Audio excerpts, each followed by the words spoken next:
folks, I think we'll go ahead and get started. Whoever joins us can go ahead and join us in progress.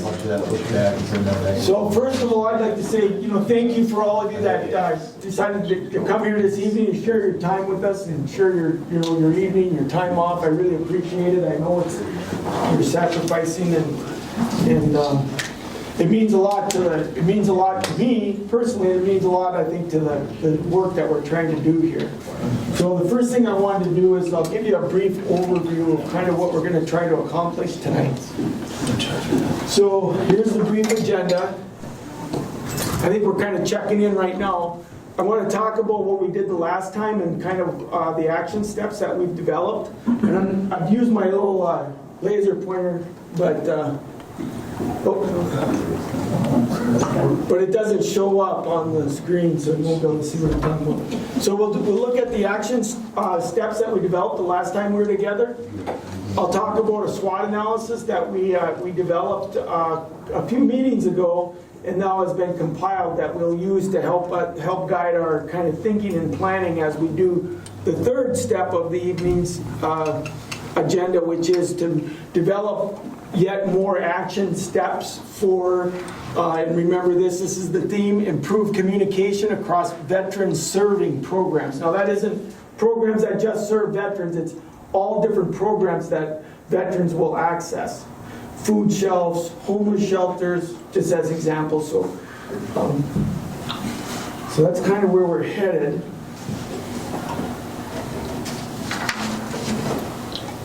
So if I got a handout, if Heidi and Mindy, if you guys would hand out that the first one, which is the action plan, which we developed already, the action steps, and bear with me because we're trying to chew gum and walk at the same time here. So the last time we were together, we did some brainstorming and we came up with some ideas. And we took those ideas into our steering committee, and the steering committee boiled these down to essentially 6 action steps. And I'm going to talk about each one very briefly. And if you don't see your name up here, don't fret, because this is a work in progress as we're going. One of the things that came out is we talked about having like a veteran day room / drop-in center. And we've identified, talked to the folks at the VFW. They're supportive of using the cafe area there, and we have a small committee or a subcommittee to start working on that action step. And of course, we'll have to work very closely with the VFW in development of that. The next action step we talked about was a vet mentorship buddy peer support program. And we've got some names up here: Fred Napper, Terry Thielander, who's not here. I got Bill Knapp there. I have Bill Knapp. He hasn't been formally invited, but he has worked with the aging options folks, and so he's familiar with this type of concept. Let me move down just a little bit.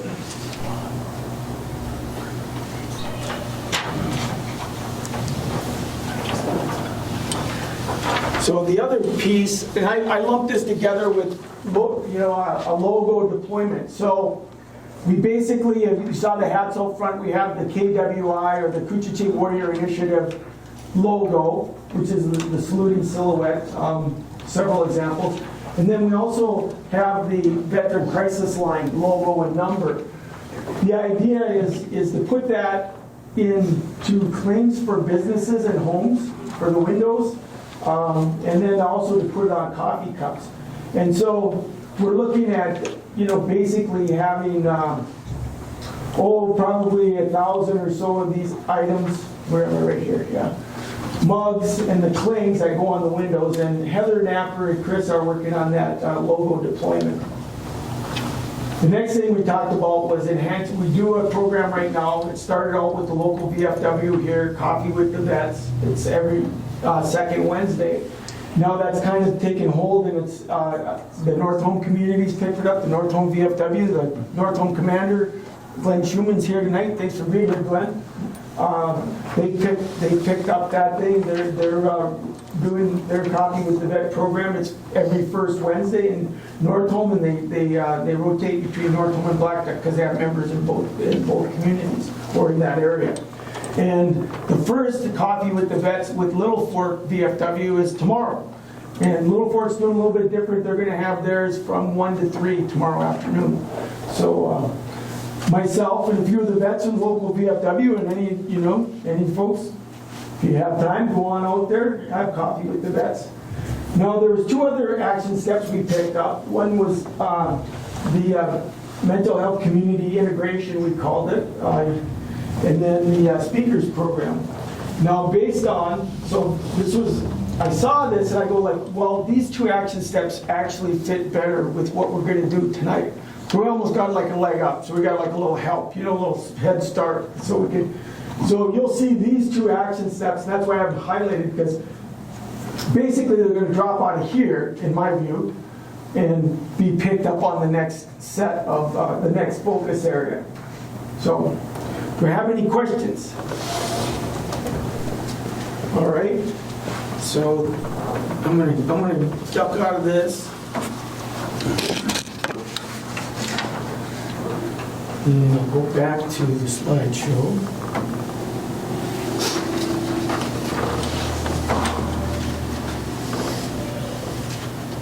So let's see. There's action step. Okay, I mentioned earlier we're gonna talk about SWOT. So SWOT stands for strengths, weaknesses, opportunities, and threats. And so there's some things in communities that are working well and that we should kind of reinforce, like Coffee with the Vets. There's other areas that we'll talk more about that are weaknesses that were identified through our meetings that we can focus on and figure out action steps that will close those gaps or strengthen those weaknesses. And then we also talked about opportunities and threats. For our purposes tonight, what we've done is we're going to go ahead and boil that down. We've kind of grouped everything into strengths and weaknesses, basically. So anyways, if you will look at your SWOT list, what I'd like you to do is circle what you feel are your top 2 or 3 priorities off of that list of either a strength or a weakness. All right, so now this is where it's going to get a little interesting. We're going to go ahead and break up into, I think, 3 groups. And we're going to do that by counting off. And who's familiar with counting off? It's a military thing. So Sam is 1. So we're going to go ahead and come back as a big group and do a little exercise here where we're going to prioritize or find out what kind of the consensus we come up with as far as strengths and weaknesses to prioritize. So I'll start with group 2. Who's just, you can go ahead and just sing out or I did some writing, but that doesn't mean that I got it down right. But certainly the strong connections with the VSO, the VFW, and so many veterans in our community. We don't really know much about the Legion here.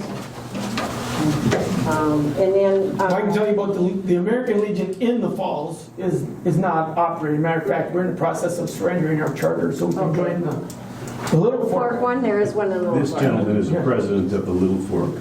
VFW though, right? Or the No. Legion? No. Legion. Matters American Legion, we are still going down. Yeah. Okay. So we're joining them. Okay. Reinforces success. And we just absorbed the most of the auxiliary of the VFW and from Little Fork. I'm in the women's, or in the auxiliary. But anyhow, and then we felt that community support of veterans is pretty good. And of course, the services, mainly transportation and care facilities. Okay. How about group 1? Did you have anything different? What about, did you identify any weaknesses as priority? Shortage of resources. Ding, ding, Which ding, ones? ding, ding, ding. Yeah, all of them. All of them. Okay. Yeah. Well, maybe, okay, let's work through it. Well, we do have some emergency providers, Yeah. but the big ones is the lack of beds and facilities is probably the biggest, and then our geographic location where we Man, I'm are, having a hard time. Yeah. transportation issues.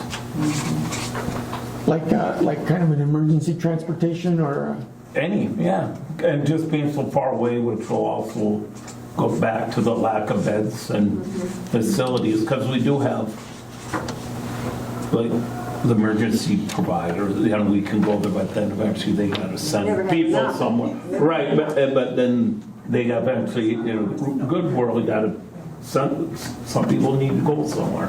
right, And not behind resources, it should be slash money or funding. Yeah, Yeah, I mean, the funding has got to be there. Or none of it happens. okay, And then we talked about drug and alcohol concerns in the community. as a weakness. Yeah.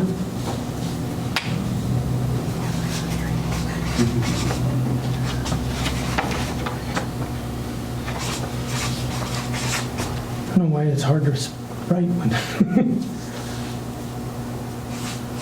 Okay, Some people think so group one, did you have other priorities or did you line up on some of these?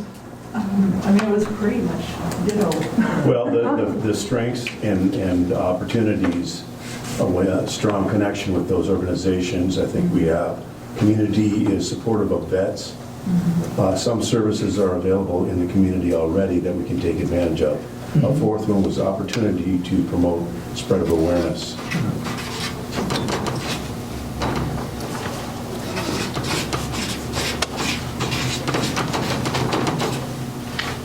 And an opportunity was raising awareness, To spreading. promote spread of awareness through those things you put.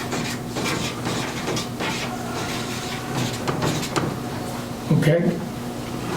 How about in the weakness areas? Did you prioritize any weaknesses? Pretty much what they had listed, lack of resources, lack of beds was pretty much the main one we chose. Isolation kind of goes hand in hand with difficulty in identifying veterans because of the isolation, and again, transportation issues. So Okay. that's pretty much what they had. I just, from a service member's point of view, I just want to give an honorable mention to stigma towards mental health and suicide. If Fred said one thing that I can look back on my career and think of the sailors and Marines that I took care of, there's definitely a stigma towards mental health and suicide. And that's our main reason for being here. Yep. Yeah. See, somebody's transportation again. All right, group three. we didn't hear the recess bell. What's that? Well, I think I'd like you to talk about the one that we really talked about with the division of ages, or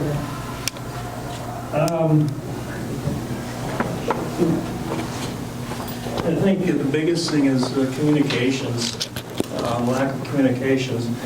It's not so much the lack of communications, it's the people reading the communications. Like down there in Black Duck, I put in the paper about our vets outreach for coffee and pastries.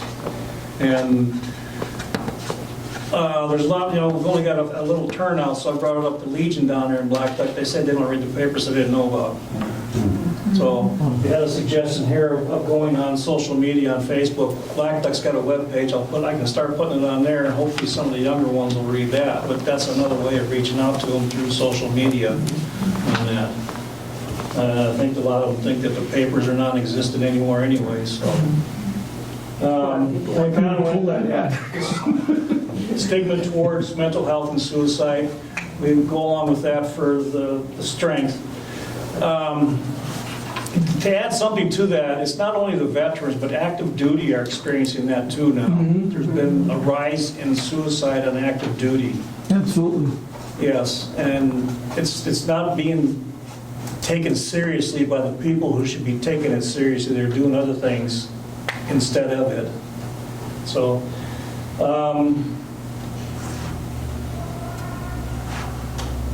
difficulty building connections across rural communities. I know we talked about this a lot on the last meeting, and there again, I experienced that between where I came from and where I'm at now, that communication is up in this sparse area up here back in the sticks for some people.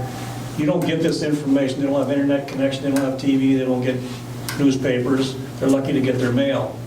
So I think that's a big one up in this area, is being up in the sticks, so to speak. The stigma towards mental health and suicide, I already put that out there, didn't I? And I think adding to the strong connection under strengths with the VSO, VFW, Legion, many community members know people who are veterans. It's reaching out, that they reach out and let us know that, hey, they know some veterans and one that possibly might need some help. Looking out to the community, hopefully they can push us in the right direction of the people who are needing help. And a lot of these, it's hard to really pick, different to a certain amount. And a lot of these apply, but I think we all kind of touched on the main ones. The biggest one, I think, is communications. Did you have anything else? No, I think you covered it. You have anything else? Anything else? Okay. So anyways, you might remember this chart from when we were together last time. We're talking about promote connectedness and improve care. Right underneath that was promote connectedness and help seeking. That's what we worked on, the action steps, the last time we were here. So this time, once again, as we look at and think about these things, think about it through a lens of improved communication across veteran service programs. Or excuse me, not veteran service programs, veteran serving programs, which is pretty much all the community programs that exist. So once again, we'll start looking at our next action planning steps. So suicide is related to many social and health issues, and to the providers who meet those different needs span across the community, all community agencies. Identifying agencies that serve veterans and clarifying each agency's role is an important first step to improving care for veterans. This can make it easier for agencies to identify gaps and overlaps in services. For instance, Aging Options for me is a great example in that we serve the same community. The vast majority of veterans in Coochiching County are Vietnam veterans. Vietnam veterans are all in mid-70s, maybe a little older.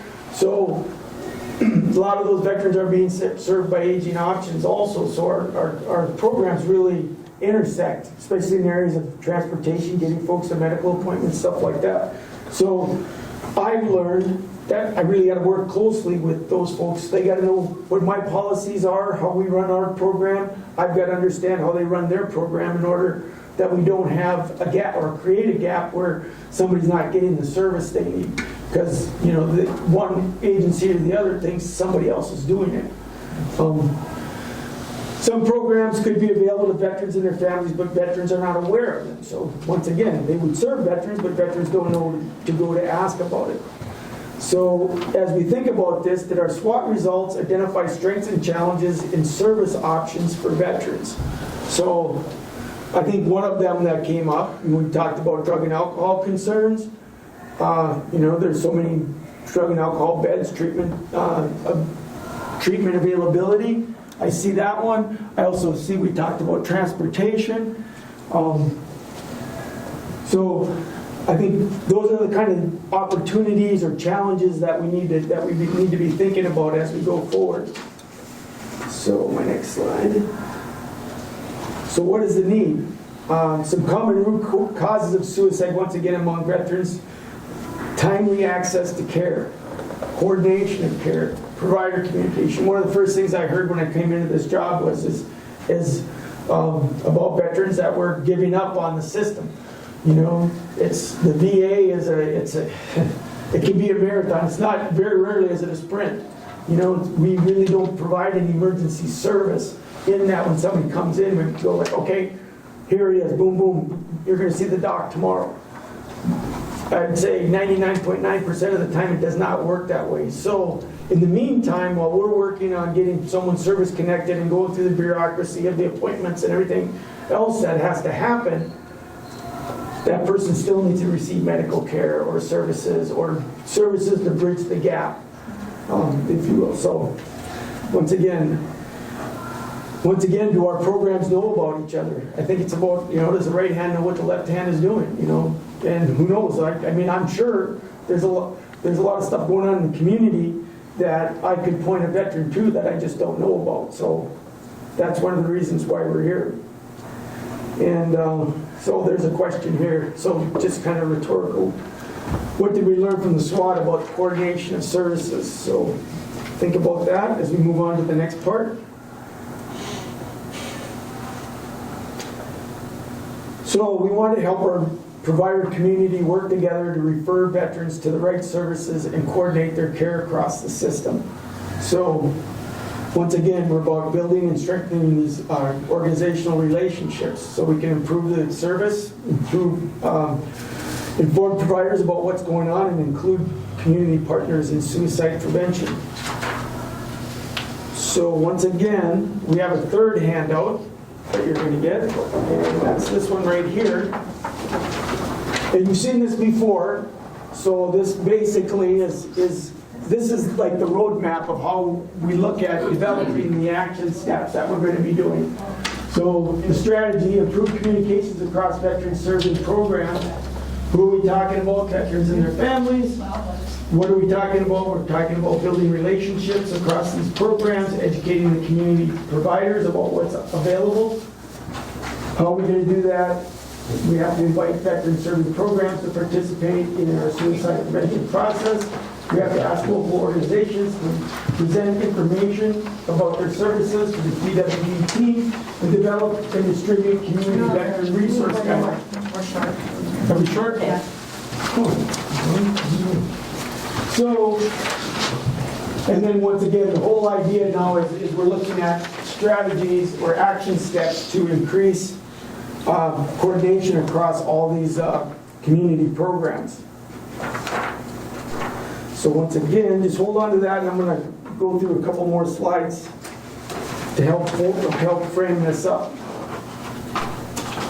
So the next part of the conversation we're going to talk about what do we feel are the biggest gaps in coordination, what services are missing or need improvement, what are the most important connections that need to be made, what is the best approach for building those connections, and then once again we can refer to what we just did here on the flip charts as far as looking at kind of our brainstorming and the ideas that we've already put together, which I think is really great place to start. I think we're going to, if we could come up with more action steps than we can do based on what I see. So anyways, so the next part we're going to do is we're going to get back in our small groups, and I'm going to ask you to identify, I'd say up to 4, but at least 2, because as I said, we got kind of a head start because I think we already identified 2 action steps that we've, through our steering committee and through our previous discussions, we've kind of grabbed onto those 2 things and said these need to be done. And from what I'm reading here, those are the things that need to be done. All right, well, I'll go with group 3 then, start out. I guess the one thing we discussed mainly is the marketing aspect of it. And when you talk about marketing, you're talking about social media, getting it on social media, getting information out to families and friends, get them involved in this so they can kind of keep an eye out on things. And then compile resources into one type book or something. I know we talked about that as it would have to be divided into specific areas because what's available up here isn't available a few miles from here. That would be a problem on that end there. But Almost by community. Yeah, resources by community. County-wide and then community-wide. Yeah. Yeah.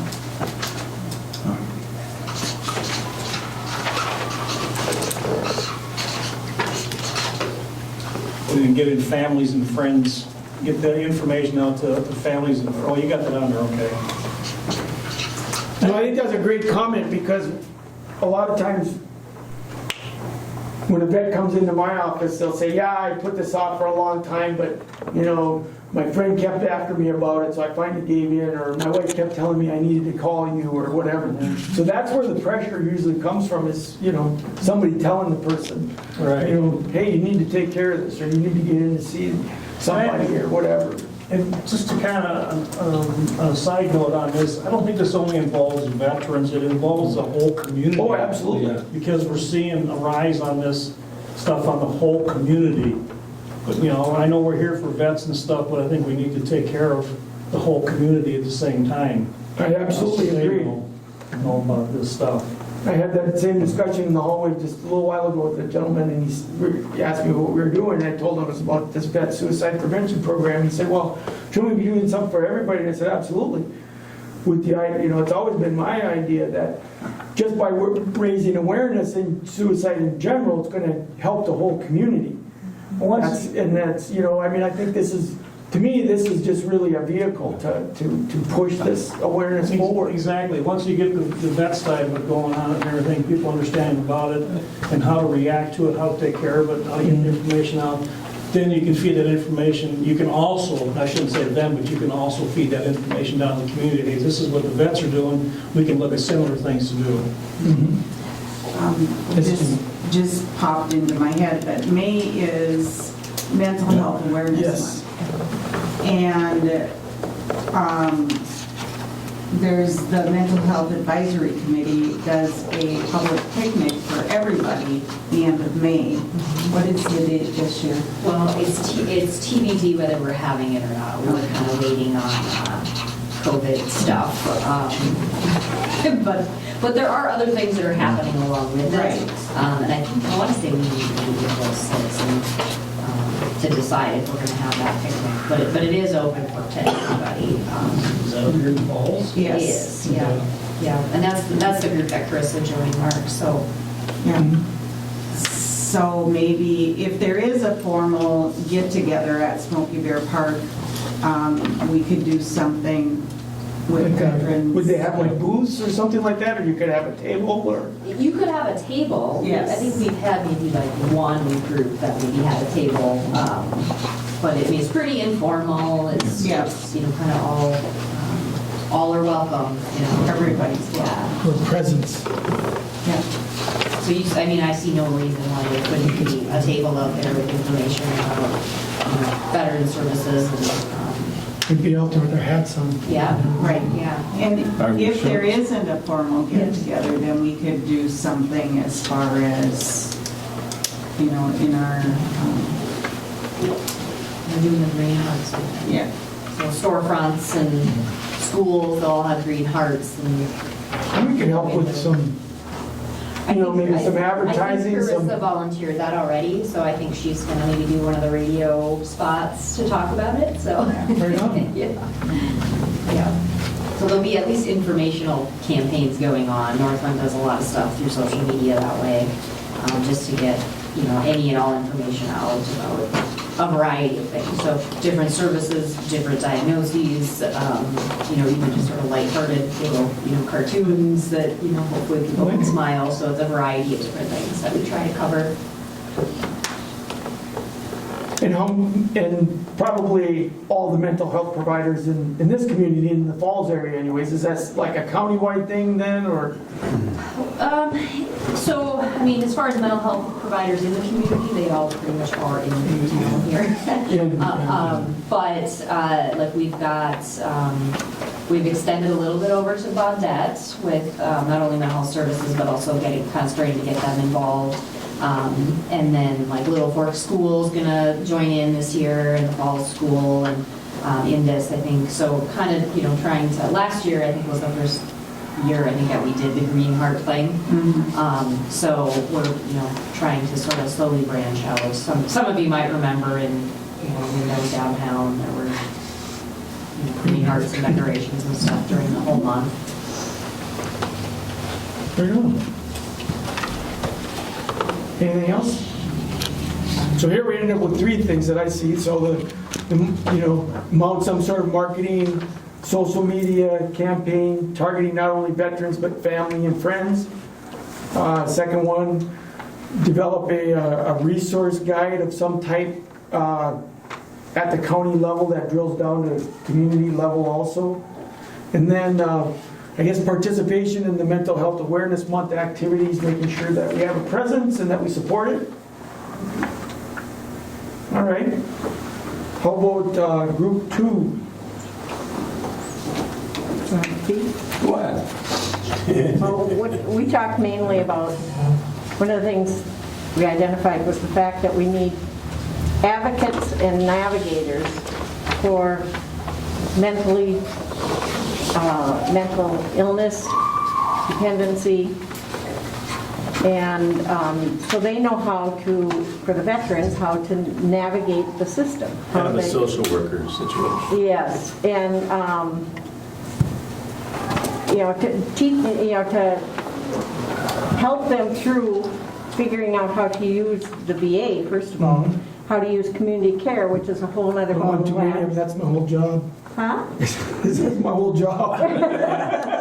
But somehow or another, you need to know how to navigate through that. Sure, And that's what puts these people away, or puts them off. They come in and they have a crisis, and they can't figure out how to get the help. Right. And you bring up a good point, because we're really not, like, let's say the CVSO office as an example, we're not a crisis reaction type. But you should have some kind of a system set up where, there's connections made to treatment facilities, to detox facilities, and how do we timely get these people, to where they need to be, because if you miss that little window of when they agree that they're going to do it, you miss the little window and it never comes back.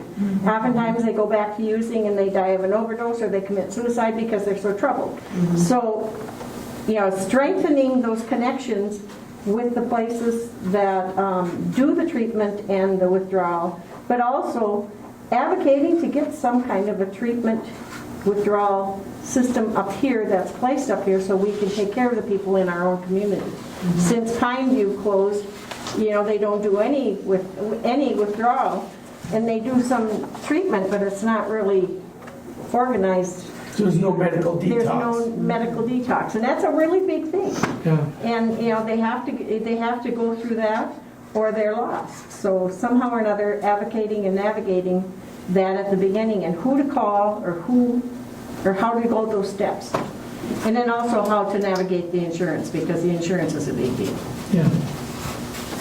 The payment system. And what we're talking about is like Paul said, Friends Against Abuse, or they have victim advocates, we have people. So you don't have to be like a social worker, but, you can give them the information, they can, then they can help them. This is, we can connect you. All right, okay, well, first of all, you got to go to the emergency room, and then we could do the steps from there. But that's one person that they can go to an advocate with. And, of course, this would be set up ahead of time, or between the hospital and whatever group it happens to be, if it ever came to be.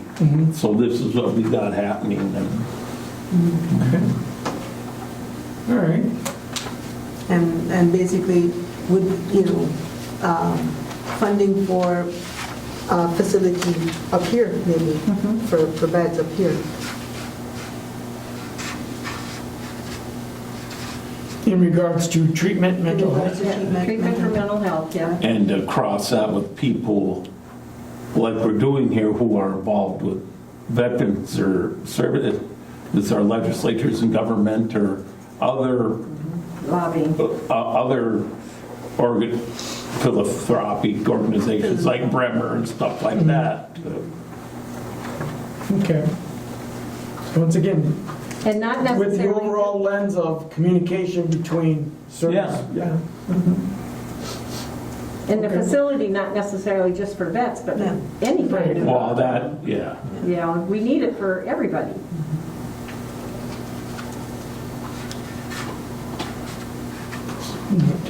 Okay. Okay, that's 2. Anything else? This is group 1. Yep. Put your hand up. I'll just talk over you, Scott. Don't worry. That sounds good. And I know you can do that. So to that kind of dovetail with the marketing strategy, here locally to get the word out on what we're doing through flyers and pamphlets to the businesses, say, for example, those that receive coffee cups also get a flyer with it or a pamphlet with it. To churches, they lay their stuff out, and when you walk out the door, you can see what's new in the community, and a lot of people have things laying there of interest. Go to the other clubs in town, Elks, Lions, Knights of Columbus, American Legion, and how do they communicate with their members, and would they be willing to give us a plug for our program? Okay. And then we also talked about the possibility of this would be like a research project, suicide prevention efforts being conducted in the civilian sector and other veteran environments.